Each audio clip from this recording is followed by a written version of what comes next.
हे बघा, हे राजापुरी खोबरं आहे काय. आणि आपल्या ह्या तेलाच्या घाण्यावर हे बेस्ट ऑइल, या बेस्ट ऑइलमध्ये आपण हा तेलाच्या घाण्यावरती हे असं खोबरं आणतो काय.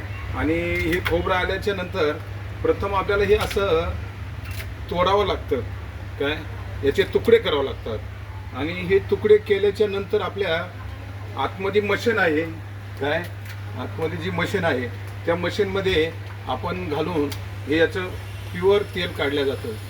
त्याच्यामुळं आपल्याकडे एकदम खोबऱ्याचं प्युअर तेल आहे. आणि याला असं फोडलं जातं आहे.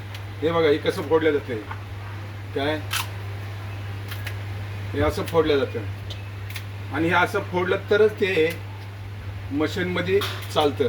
अख्खं खोबरं आपलं हे असं जर आपण जर टाकलं अख्खं खोबरं, तर हे खोबरं चालत नाही काय. याच्यासाठी त्याची तोडच करावं लागते. चला ओके. आणि आम्हाला सबस्क्राईब करा, लाईक करा, कमेंट करा आणि सांगा आमचं काय ते कसं आहे गाणं चालतो. थँक्स.